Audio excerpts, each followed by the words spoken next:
स्वागत है आपका नवोदय प्रवेश परीक्षा के इस कोर्स में। आज हम मैथमेटिक्स का पहला चैप्टर स्टार्ट करने जा रहे हैं और इस चैप्टर को स्टार्ट करने से पहले हम आपको एक तरीके से आपसे बहुत ही इम्पोर्टेंट बात करना चाहते हैं, जो ये है कि हम आज तक जितने भी बच्चों को जवाहर नवोदय विद्यालय की प्रवेश परीक्षा की तैयारी करवाए हैं, उनमें से हर तीसरा बच्चा जवाहर नवोदय परीक्षा में सफल होकर रहा है।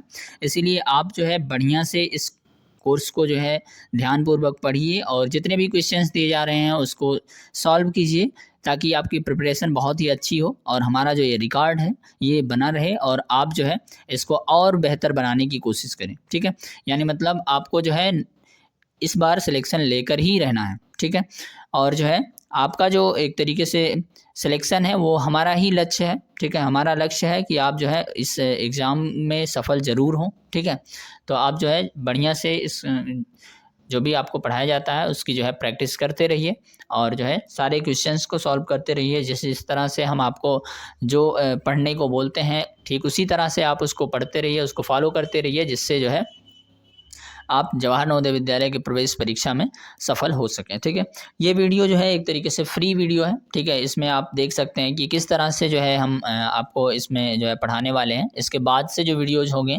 वो जो है पेड होंगे, जो कि बैच में जो है आपको मिलेंगी ऐप पर जाने के बाद में। ठीक है, तो ऐप पे जो है कोर्स परचेज करेंगे उसके बाद में मिलेगी। ये वीडियो जो है आपको एकदम फ्री होने वाली है। ठीक है, इसमें जो है आप फ्री में देख सकते हैं। इसके बाद के वीडियोज़ जो होंगे वो आपको पेड रहेंगी, उसको जो है आप कोर्स परचेज करेंगे पूरा, फिर उसके बाद में देखने को मिलेंगी। ठीक है, तो सबसे पहले स्टार्ट करते हैं खंड गणित वाला। ठीक है, इसमें जो है हम गणित के पहले चैप्टर के बारे में इस बार डिस्कस करने जा रहे हैं। ठीक है, तो पहला चैप्टर क्या है? संख्या पद्धति। ठीक है, संख्या पद्धति मतलब होता है किस तरह से संख्याएं होती हैं, संख्याओं के बारे में एक तरीके से बेसिक नॉलेज जो होता है उसी को बोला जाता है संख्या पद्धति। ठीक है, संख्या पद्धति वह इसकी परिभाषा एक बार देख लेते हैं कि वह पद्धति जिसमें संख्याओं को लिखने पढ़ने एवं उनके गुणों का अध्ययन किया जाता है उससे नंबर सिस्टम या संख्या पद्धति बोला जाता है। मतलब संख्याओं को किस तरह से कितने तरह से लिखा जा सकता है, कितने तरह से उसको पढ़ा जा सकता है, इन्हीं सब चीज़ों के बारे में जब हम डिस्कस करते हैं तो उसी को जो है नंबर सिस्टम यानी मतलब संख्या पद्धति बोला जाता है। ठीक है, तो संख्याओं को लिखने और पढ़ने की यहाँ पर बताई जा रही हैं कि 3 प्रणालियाँ हैं मुख्य रूप से। ठीक है, एक प्रणाली जो है भारतीय गणना प्रणाली है और दूसरी है अंतर्राष्ट्रीय गणना प्रणाली। ठीक है, और तीसरी है रोमन प्रणाली। ठीक है, तो पहली जो है भारतीय गणना प्रणाली, इसको जो है दार्शनिक प्रणाली भी बोला जाता है। आगे हम बताएंगे आपको कि दार्शनिक प्रणाली क्यों बोला जाता है। ठीक है, अंतर्राष्ट्रीय गणना प्रणाली क्या होता है? ये अंतर्राष्ट्रीय तौर पे जो है मान्य होती है। ज़्यादातर इंग्लिश वाले देश जो हैं वहाँ पर ये प्रयोग किया जाता है, हमारे यहाँ बहुत ही कम प्रयोग में होता है। लेकिन ये है कि इसका बेसिक इंट्रोडक्शन होना चाहिए, आपको समझ में आना चाहिए कि आखिरकार ये अंतर्राष्ट्रीय गणना प्रणाली है कैसे, दूसरी जगहों पर किस तरह से जो है संख्याओं को लिखा और पढ़ा जाता है।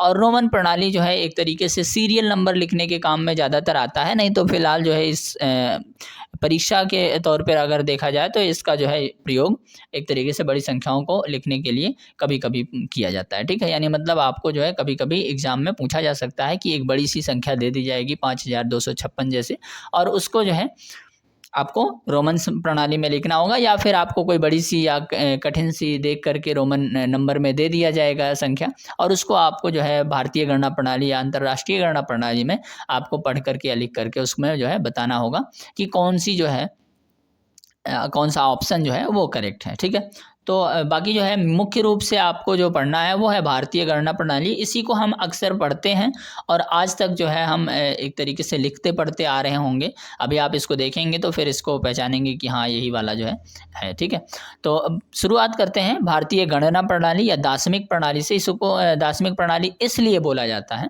क्योंकि जो है इसमें जो है 10-10 के जोड़े बनते हैं। देखो कैसे बनते हैं।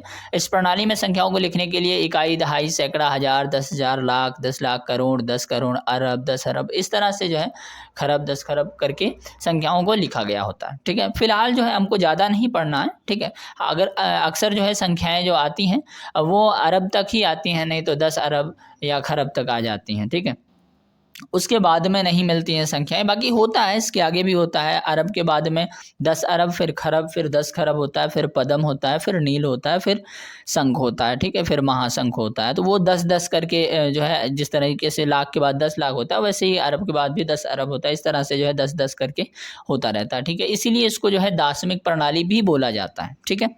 तो एक एग्जाम्पल है, इसकी एग्जाम्पल की मदद से इसको पढ़ते हैं और इसको लिखना सीखते हैं हम हिंदी में किस तरह से इसको लिखेंगे, ठीक है। जैसे देखो ये जो है संख्या, ये जो दिया गया है, इतनी बड़ी सी संख्या है, इसको अगर हमको पढ़ना हो तो पढ़ने में हम कंफ्यूज हो जाएंगे कि इसको क्या, कितना हज़ार, कितना लाख, कितना क्या बोलें, ठीक है। तो उसी चीज़ को पढ़ने का तरीका जो है आप इसमें यहाँ पर सीखेंगे। तो इसको पढ़ने के लिए हमारा जो एक तरीके से मेथड जो है, मुख्य तरीका जो है, उसको क्या करना है, हमें पहले 3 संख्याओं को देखना है। इन संख्याओं में 3 संख्याओं को देखना है और एक हमको कॉमा लगा लेना है, ठीक है। फिर उसके बाद में 2 अंकों को देखना है, फिर कॉमा लगाना है। फिर उसके बाद में 2 अंक को देखना है, फिर कॉमा लगाना है। मतलब 2-2 अंक पे जितनी भी संख्याएं लिखी रहेंगी उन पे हम जो है हम कॉमा लगाते चले जाएंगे। पहली बार ध्यान देना है कि हमको 3 अंक पर ही कॉमा लगाना है, ठीक है। तो अब जो है इसको लिखना कैसे है, कैसे पढ़ना है, तो इसके लिए हम क्या करेंगे, ये जो हम यहाँ पर संख्याओं को इस तरीके से लिखे हैं, इकाई, दहाई, सैकड़ा, हज़ार, ठीक है। इस तरह से हम इसको लिख लेते हैं। यहाँ पर ई मतलब इकाई है, ठीक है, दा मतलब दहाई, सै मतलब सैकड़ा, ठीक है। तो यहाँ पर इस तरह से जो है हम संख्याओं को लिख लिए हैं, मतलब उसके स्थान को लिख दिए हैं, ठीक है। एक तरीके से ये उसका स्थानीय मान होता है, ठीक है, ये जो लिखते हैं। आगे आपको स्थानीय मान के बारे में भी बताया जाएगा, ठीक है। फिर इसको लिखने के बाद में पहला जो इधर दाहिने तरफ से होता है, पहले अंक को जो है हम इकाई के नीचे लिखेंगे, दूसरे को दहाई के नीचे, फिर तीसरे को सैकड़ा के नीचे, फिर चौथे को हज़ार, पाँचवें को 10,000, छठवें को लाख, फिर उसके बाद 10 लाख, करोड़, 10 करोड़, और इस तरह से जो है आगे अभी होगा। तो अरब, 10 अरब, खरब, 10 खरब, इस तरह से लिखते चले जाते हैं, ठीक है। तो इस तरह से जो है संख्याओं को हम यहाँ पर लिख देते हैं।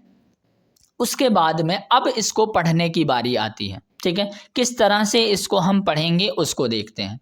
तो हम क्या करेंगे, यहाँ पर जितने भी एक तरह के होते हैं उनका बना लेंगे हम जोड़ा, ठीक है। जितने भी एक तरह के होंगे उनका हम जोड़ा बना लेंगे। एक तरह का मतलब क्या है, ये देखो करोड़ है, ये भी करोड़ है, ये बस केवल 10 जुड़ा हुआ है, ये इसका स्थानीय मान थोड़ा सा 1 अंक ज़्यादा है ना, मतलब 10 से गुणा कर दिया जाए अगर एक तरीके से बोला जाए तो, ठीक है। तो कहने का मतलब ये है कि ये करोड़ जो है एक जैसा है, ठीक है। 10 करोड़ और करोड़ एक जैसा है, और 10 लाख और लाख भी एक जैसा है, तो इसको एक साथ कर लेते हैं। फिर हज़ार, हज़ार देखो ये दोनों एक जैसा है, फिर ये तीनों अलग अलग हैं, ठीक है। तो अब इसको पढ़ेंगे कैसे, हम इस तरफ से बाएं तरफ से पढ़ना शुरू करेंगे, ठीक है।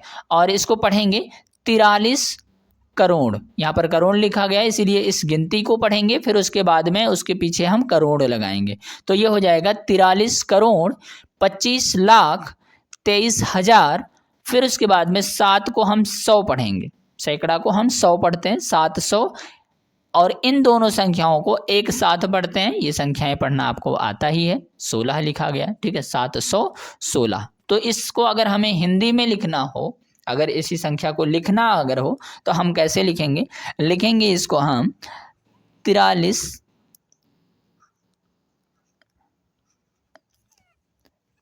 करोड़,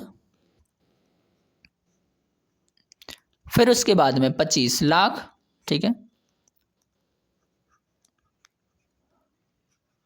25 लाख, फिर उसके बाद में 23 हज़ार, ठीक है। तो ये हो जाएगा 23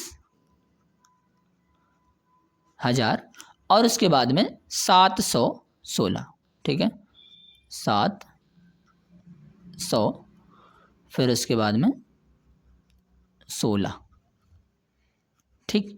तो इस तरह से जो है हम संख्याओं को लिखते हैं शब्दों में, है ना। इस तरह से अगर अंकों में दिया गया रहे उसको शब्दों में लिखना है तो इस तरह से हम लिखते हैं भारतीय गणना प्रणाली या फिर दाशमिक प्रणाली में, ठीक है। ये जो है इस तरह से भारतीय गणना प्रणाली में संख्याओं को इस तरह से हिंदी में लिखा जाएगा और पढ़ा जाएगा।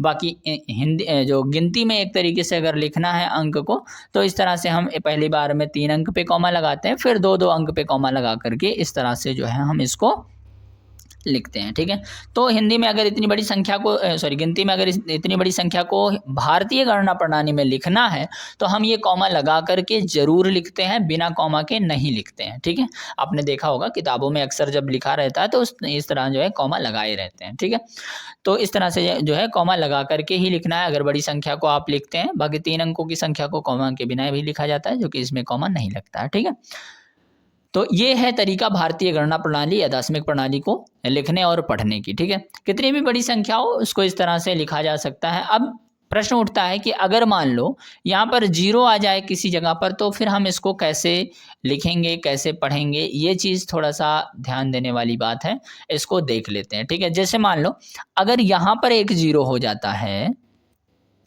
तो ये क्या पढ़ा जाएगा, ये 40 हो जाएगा। करोड़ वाले का क्या हो जाएगा, 40 हो जाएगा। तो यहाँ पर 43 की जगह पर हम 40 पढ़ेंगे बस, और कुछ भी परिवर्तन नहीं होगा। इसको पढ़ दिया जाएगा 40 करोड़ 25,23,716।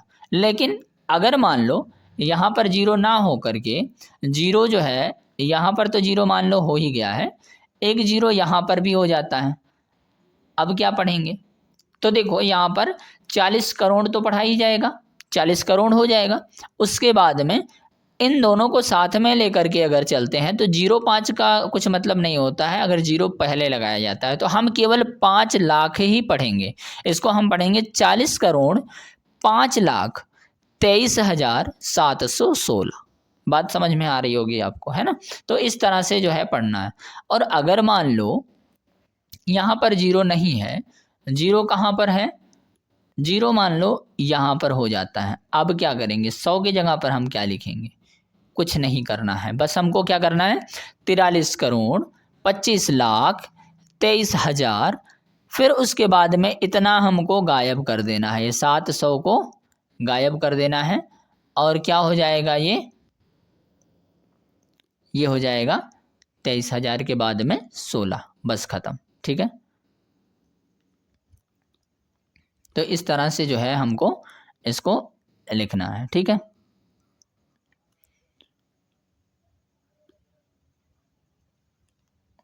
तो उम्मीद करते हैं आपको ये भारतीय गणना प्रणाली या दार्शनिक प्रणाली जो है अच्छे से समझ में आ गई होगी। ठीक है, अब इसके बाद में आगे चलते हैं और देखते हैं भारतीय गणना प्रणाली के बाद में दूसरी प्रणाली किस तरह से, अंतर्राष्ट्रीय गणना प्रणाली जो है किस तरह से हम लिखते और पढ़ते हैं, इसके बारे में देखते हैं। ठीक है, तो यहाँ पर जो है अंतर्राष्ट्रीय गणना प्रणाली में क्या होता है कि जिस तरह से बाद में इसमें 2-2 अंकों पर जो है जोड़ा बनता था, 2-2 अंकों पर कॉमा लगाया जाता था बाद में, यहाँ पर 2-2 अंकों पर नहीं होता है, बल्कि अंतर्राष्ट्रीय गणना प्रणाली में 3-3 अंकों पर हमेशा कॉमा लगता रहता है। ठीक है, इसमें कभी भी 2 अंक पर कॉमा नहीं लगता है। तो अगर यही पिछला वाला उदाहरण लेकर के चलते हैं 43 25 23 716, ठीक है, ले लेते हैं यही उदाहरण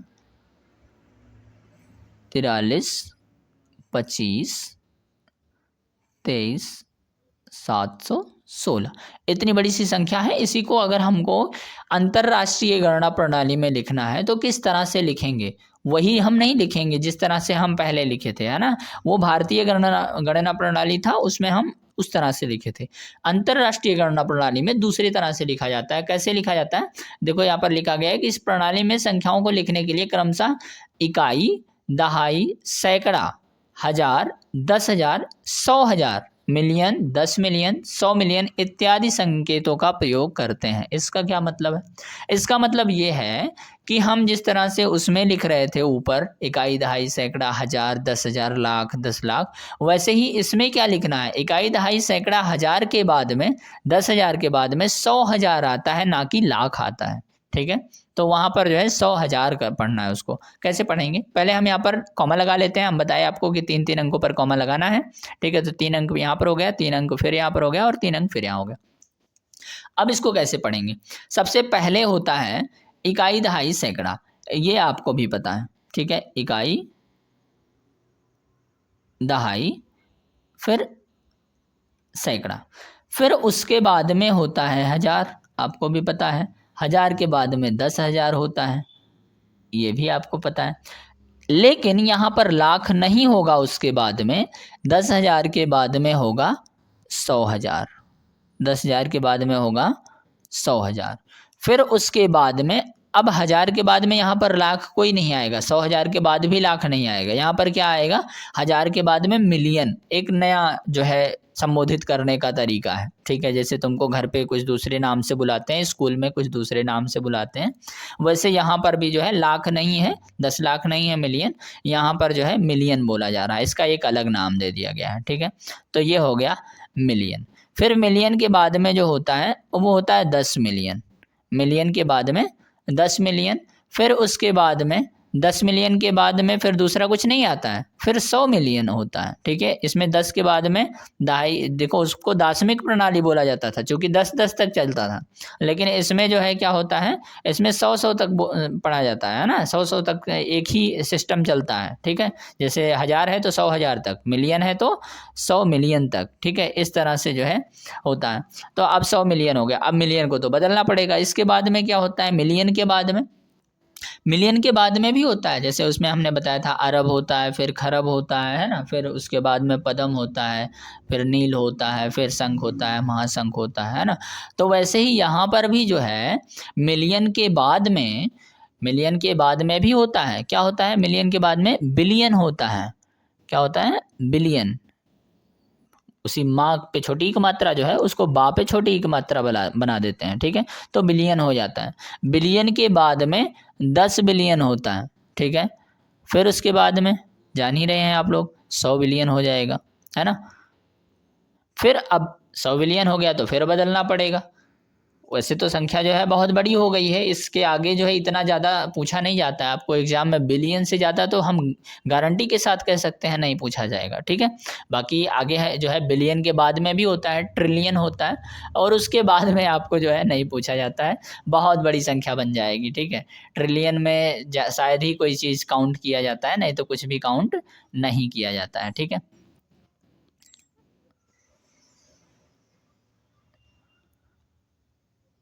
तो अब जो है हम यहाँ पर संख्याओं को इसमें इसके नीचे लिख करके और इसको पढ़ना सीखते हैं, किस तरह से इसको जो है हम पढ़ेंगे। ठीक है,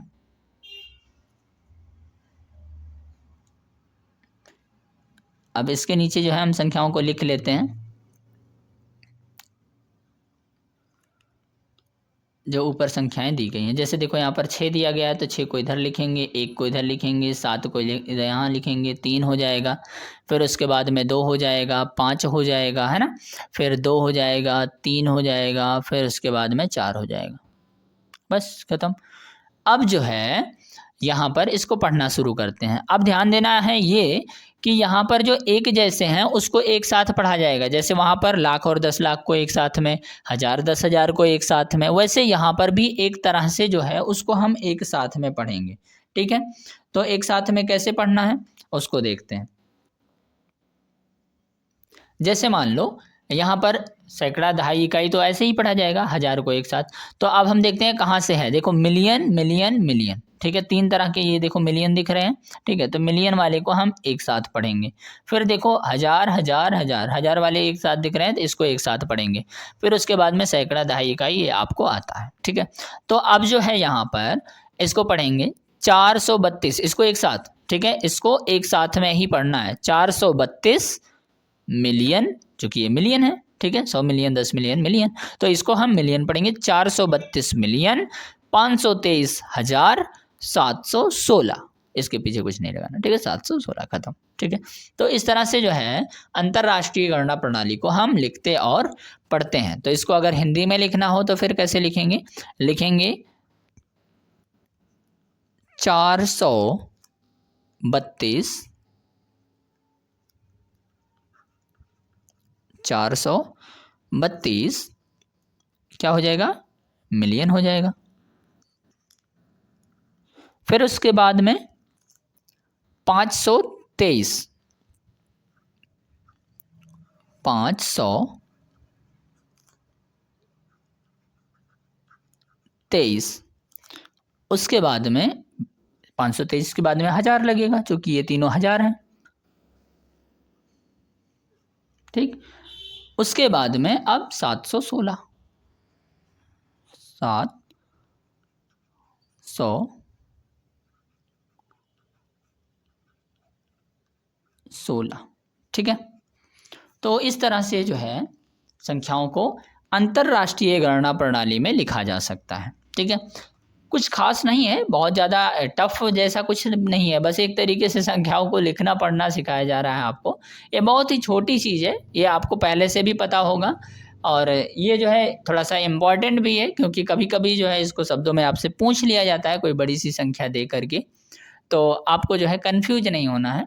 बस इसी वजह से जो है आपको ये टॉपिक जो है आपके सिलेबस में है, इसीलिए हम इसको पढ़ा रहे हैं। बाकी उम्मीद करते हैं ये आपको पहले से ही पता होगा। ठीक है, अब इसके बाद में तीसरी प्रणाली जो है वो है रोमन प्रणाली, है ना। तीसरी प्रणाली जो है वो है रोमन प्रणाली। अब देखते हैं रोमन प्रणाली में किस तरह से संख्याओं को लिखते हैं, और संख्याओं को लिखने या पढ़ने से पहले हम आपको एक छोटी सी चीज़ बता देते हैं रोमन प्रणाली में। जैसे एक हम लिखते हैं गिनती में तो हम इस तरह से लिखते हैं, इसी को जो है रोमन में अगर लिखा जाता है तो इस तरह से लिखा जाता है, मतलब कैपिटल का आई।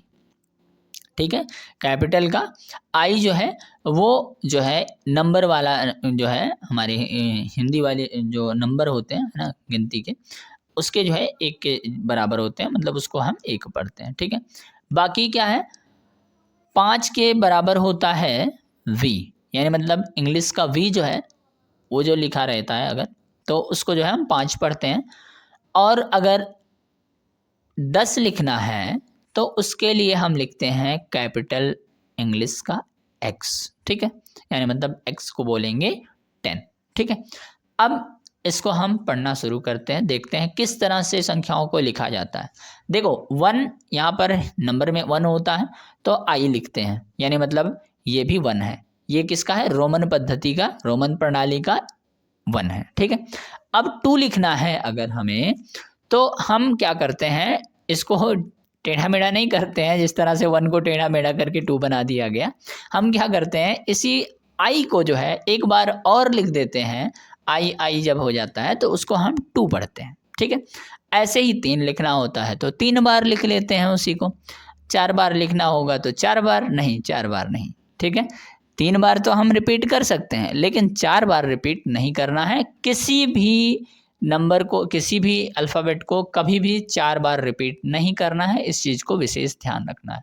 4 बार लगातार रिपीट नहीं करना है। ठीक है, 4 बार लगातार रिपीट करके नंबर नहीं बनाना है। ठीक है, तो 3 तक तो आसानी से समझ में आ गया कि हाँ भाई उसको रिपीट कर करके इसको जो है रोमन नंबर बना देते हैं। ठीक है, अब 4 बनाने के लिए हम क्या करते हैं, पहले वी लिख देते हैं 5, और 5 में से एक घटा देते हैं आई लिख करके, हो जाता है 4। अब कैसे घट रहा है, कैसे जुड़ रहा है, ये कैसे पता चलेगा, ये पता चलेगा कि छोटा वाला नंबर, यानी मतलब आई छोटा है वी बड़ा है, आई छोटा है वी बड़ा है, तो छोटा वाला अगर लेफ्ट साइड यानी मतलब बाईं तरफ अगर रहेगा तो यानी मतलब उसमें से घट रहा है। ठीक है, अगर वो बाईं तरफ है छोटा वाला यानी मतलब घट रहा है, और छोटा वाला अगर दाईं तरफ आ जाता है इसका मतलब वो जुड़ रहा है। जैसे कि देखो यहाँ पर 6 में क्या हो रहा है, 6 में ये इधर से इधर आ गया, यानी मतलब 5 में 1 जुड़ गया। ठीक है, तो इस तरह से जो है इसको हम 6 बना देते हैं। 5 तो आपको पता ही है, पहले से ही हम बता दिए, वी मतलब 5 होता है, तो 4 ये हो गया, 5 ये हो गया। ठीक है, और 6 इस तरह से उसको जोड़ करके एक जो है हम बना दिए, ये हो गया 6। ठीक है, 7 बनाने के लिए हम क्या करेंगे, इसी 2 को हम पीछे लगा देते हैं वी के, है ना। 5 के पीछे 2 इधर दाहिने तरफ रख देंगे, यानी मतलब 2 जुड़ गया 5 में, 7 बन गया। फिर 3 इसमें जो है 5 के पीछे 3 जोड़ दिए, 8 हो गया। फिर अब 9 बनाने के लिए हम क्या करेंगे, इस x के बगल में 4 नहीं रखेंगे, इस तरह से नहीं जोड़ना है। हमारे पास जब 10 का करीबी 9 आ जाता है तो हम 10 की मदद से 9 को बनाते हैं। इस चीज़ को ध्यान में रखना है कि अगर इसका करीबी आ गया है ना, तो हम उसकी मदद से ही बनाएंगे, हम इधर वाला उधर ला करके काम नहीं चलाएंगे। ठीक है, तो अब जो है यहाँ पर हम क्या करेंगे, यहाँ पर 9 के लिए आई एक्स लिख देते हैं। ठीक है, आई एक्स मतलब कि x में से 1 घट जा रहा है, जैसे आई वी लिखे थे, यानी मतलब v में से 1 घट रहा था, यहाँ पर x में से 1 घट जाएगा, जिसका मतलब होता है 9। और 10 का मतलब हमने आपको पहले ही बता दिया है। 11 बनाने के लिए फिर वही काम, 10 में 1 जोड़ो, 10 में 2 जोड़ो, 10 में 3 जोड़ो, 13 तक पहुंच गया, इसमें तो कोई प्रॉब्लम नहीं होनी चाहिए। फिर 14 बनाने के लिए क्या करेंगे हम, 14 बनाने के लिए भी x के पीछे 4 जोड़ दो, ठीक है। 15 बनाने के लिए 10 के पीछे 5 जोड़ दो, ये छोटी संख्या है, ये बड़ी संख्या है, मतलब जुड़ रही है। फिर 16 बनाने के लिए 10 के पीछे 6 जोड़ दो, 10 के पीछे 7 जोड़ दो, 10 के पीछे 8 जोड़ दो, ठीक है। इस तरह से जोड़ जोड़ करके हम पीछे बनाते चले जाएंगे। 19 बनाना है तो 10 के पीछे 9 जोड़ दो, ठीक। और 20 बनाना है तो x 2 बार लिख दो, ठीक है। अब चूंकि 20 बनाने के लिए 10 के पीछे 10 जोड़ना पड़ेगा तो 10 लिखे ही हैं, 10 और जोड़ देते हैं, जैसे 1 के पीछे 1 जोड़े तो 2 हो गया, ठीक है। तो इस तरह से जो है हम 20 बना दिए। उम्मीद करते हैं आपको 20 तक तो बहुत ही बढ़िया से समझ में आ गया होगा। इसके आगे जो है वो भी लगभग इसी तरह से किया जाता है, ठीक है। इसके आगे जो होता है लगभग इसी तरह से किया जाता है, उसको भी देख लेते हैं किस तरह से किया जाएगा। जैसे कि देखो, अब 20 के बाद में क्या करेंगे, इसको थोड़ा सा समझ लो। 20 के बाद में क्या करेंगे, जिस तरह से 20 लिखा गया है ना, 20 कैसे लिखा गया है, x और x लिखा गया। अब इसी के पीछे 1 जोड़ देंगे, फिर 20 के पीछे 2 जोड़ देंगे, 20 के पीछे 3। इसी तरह से हम 29 तक 9 जोड़ते जोड़ते ले आएंगे, फिर 20 के पीछे 10 जोड़ देंगे, 30 हो जाएगा। बात समझ में आ गई होगी। फिर उसके बाद में 30 के बाद में करना है, तो फिर वैसे ही 30 पहले लिख लेंगे, उसके बाद में 1 जोड़ेंगे, 2 जोड़ेंगे, 3 जोड़ेंगे, 4 जोड़ेंगे, 5 जोड़ेंगे, इस तरह से जोड़ते जोड़ते जोड़ते जोड़ते चले जाएंगे। और जो है उसके बाद में आपको जो है जोड़ते जोड़ते 40 तक पहुंच जाएंगे। अब 39 तक जो है तो हम इस तरह से करेंगे, x, अब इसमें 9 जोड़ेंगे, इस तरह से हो जाएगा। लेकिन 40 बनाने के लिए हम क्या करेंगे, इसको 4 बार रिपीट नहीं करना है, इस चीज़ को ध्यान में रखना है। इसको तो हम 4 बार रिपीट कर नहीं सकते हैं, तो क्या करेंगे, तो हमारे पास में l बराबर 50 एक नया नंबर होता है, 50 को हम l लिखते हैं, तो इसीलिए हम पहले 50 लिख लेते हैं, उसी में उसका नज़दीकी 10 जो है माइनस कर देते हैं। देखो ये जो है 40 बन गया, ठीक है। तो इस तरह से जो है इसको लिख दिया जाता है, ठीक है। फिर उसके बाद में अब जब 40 तक पहुंच गए तो फिर 40 के बाद में भी यहाँ पर बगल में 1 जोड़ो, 2 जोड़ो, है ना, इस तरह से 1 2 जोड़ करके, 3 2 जोड़ करके, फिर 4 जोड़ करके, फिर 5 जोड़ करके, है ना, फिर 6 जोड़ करके, फिर 7 जोड़ करके, है ना, फिर 8 जोड़ करके, फिर उसके बाद में 9 जोड़ करके, इस तरह से आगे बढ़ते हैं। और जब 49 तक पहुँच जाता है उसके बाद में 50 का हमें पता होता है, इस तरह से जो है 50 लिख लिया जाता है, ठीक है। अब 50 हो गया तो 50 के बाद में भी 1 2 3 4 5 6 जोड़ते हैं 9 तक, फिर इसी तरह से जो है आगे चलता रहता है, चलता रहता है, चलता रहता है। और यही प्रोसेस जो है हमेशा फॉलो होता रहता है, ठीक है। तो कोई भी संख्या अगर बड़ी सी दी जाए आपको लिखने के लिए, तो आप जो है इसकी मदद से आसानी से लिख सकते हैं। बस यही जो है कुछ याद रख लेना, जैसे L मतलब 50 होता है, C मतलब 100, D मतलब 500, ठीक है, M मतलब 1000 होता है, ठीक है। अब जो है ऐसे संख्याओं को अगर आपसे बोला जाए तो फिर आप बड़े आसानी से पता कर सकते हैं, ठीक है। जैसे कि मान लो आपसे बोला जाए कि 3416 लिख करके बताओ, तो क्या करोगे, पहले तो 3000 लिखोगे। 3000 के लिए क्या करना पड़ेगा आपको, 3 बार आप m को रिपीट करवा सकते हैं, हमने आपको बताया है, ठीक है। कोई भी चीज़ जो है 3 बार आप रिपीट करवा सकते हैं। 3000 हो गया। अब 416 लिखना है, 416 इधर लिखेंगे ताकि मतलब इसी में 3000 में जुड़ जाएगा, ठीक है। तो 400, अब 400 लिखने के लिए क्या करते हैं, 400 लिखने के लिए हम D में से C को माइनस कर देंगे। हमें पता है कि C को 4 बार तो नहीं लिख सकते हैं, तो हमें क्या करना पड़ेगा, D में से C को माइनस करना, यानी मतलब C पहले लिखेंगे, D बाद में लिखेंगे। ये हो गया देखो 400। अब 400 हो गया, 400 के बाद में 16 लिखना है। 16 कैसे लिखा जाता है, पहले x लिखा जाता है, फिर उसके बाद में vi लिखा जाता है, ये हो गया 16, ठीक है। तो इस तरह से जो है हम यहाँ पर संख्याओं को लिखेंगे। अब देखो इतनी बड़ी सी संख्या थी 3416, लेकिन इसको जो है रोमन संख्या में हमने इसी रूल का प्रयोग करके यहाँ पर हम लिख दिए हैं, ठीक है। तो इसका जो है थोड़ा सा अभ्यास करना है, ढेर सारी संख्याएं अपने मन से ही ले लेना है, या फिर जो आपको इस लेक्चर के बाद में आपको जो क्वेश्चन का PDF दिया जाएगा उस PDF से भी आप क्वेश्चन सॉल्व कीजिए। और जो है आप चाहें तो अपने मन से भी ढेर सारे नंबर्स ले सकते हैं और उनकी प्रैक्टिस कर सकते हैं कि उसको जो है किस तरह से लिखा जा सकता है रोमन नंबर में, ठीक है। तो आप इस तरह से जो है लिखने की प्रैक्टिस कीजिए। जितना ज़्यादा आप प्रैक्टिस करते हैं उतना ही ज़्यादा आपका कॉन्सेप्ट बिल्डअप होगा, ठीक है। इसके बाद में अब स्थानीय मान और अदर चीज़ें जो है, स्थानीय मान है, जातीय मान है, ये पूर्ववर्ती संख्याएं हैं, उत्तरवर्ती संख्याएं हैं और कई टॉपिक हैं, और उसको जो है अगले वीडियो में हम डिस्कस करेंगे। अभी तक जो है यहीं तक अभी जो है यहीं तक हम डिस्कस करते हैं, और उसके बाद में अगले वीडियो में जो है हम इसके आगे डिस्कस करेंगे। लेकिन आप जो है इसको इस लेक्चर को ख़त्म करने से पहले एक चीज़ हम आपको बताना चाहेंगे, वो ये है कि आप जो है अगर ज़्यादा से ज़्यादा प्रैक्टिस करना चाहते हैं, ज़्यादा से ज़्यादा आप सफलता को पक्का करना चाहते हैं, तो आप इस पीडीएफ को ज़रूर ले लीजिए, ठीक है। इस पीडीएफ को जो है ई बुक को ज़रूर परचेज़ कर लीजिए। और अगर आप चाहते हैं तो बुक भी मंगवा सकते हैं। आप बुक मंगवाने के लिए या पीडीएफ परचेज़ करने के लिए इस नंबर पर कांटेक्ट कर सकते हैं, ठीक है। हम जो है आपको इसको परचेज़ करने के लिए हेल्प करेंगे, और जो भी डिस्काउंट हमारी तरफ से बन सकेगा। देखो ऐप पर क्या होता है कि हम जो चीज़ें आपको प्रोवाइड कराते हैं, जो कॉस्ट आप वहाँ पर पे करते हैं, उसका कुछ परसेंट जो है उसके पेमेंट करने वालों के पास में जाता है, यानी मतलब ऐप वालों के पास में जाता है, जो डेवलपर होते हैं ऐप को, जिनसे ऐप बनवाया जाता है, ठीक है। तो उनके पास में भी उसका कुछ अमाउंट जाता है। तो उस पार्ट को जो है हम आपको डिस्काउंट कर सकते हैं, अगर आप उसको पेमेंट जो है आप ऐप पर ना करके उसको आप हमारे पास जो है यूपीआई अगर अदर मेथड से अगर आप पेमेंट करते हैं हमारे पास, तो वो जो है कॉस्ट आपका बच सकता है, ठीक है। जैसे मान लीजिए आपका जो भी इस पीडीएफ का कॉस्ट है उसका अप्रॉक्स जो है 20% हम डिस्काउंट में आपको दे सकते हैं, ठीक है। यानी मतलब आपको बहुत ही सस्ते में जो है पीडीएफ मिल जाएगा, ठीक है। तो आप जो है कोशिश कीजिए, अगर आपको इस तरीके से नहीं परचेज़ करना है, ठीक है, ज़्यादा पैसे नहीं लगाना चाहते हैं, तो फिर आप जो है इस नंबर पर कांटेक्ट करके जो है आप हमसे इसको जो है ले सकते हैं। हम आपको जो है वहाँ पर एक्सेस प्रोवाइड करा देंगे। आप जो है पेमेंट उस ऐप पर ना करके, ठीक है, अदर मेथड से कर दीजिए, तो फिर जो है वो डिस्काउंट आपको मिल जाएगा, ठीक है। तो इस वीडियो में अभी इतना ही, ठीक है। इसके आगे डिस्कस करते हैं इसके अदर पार्ट में, ठीक है। दूसरे पार्ट में जो है इसके आगे के जो टॉपिक्स हैं उसको डिस्कस किया जाएगा।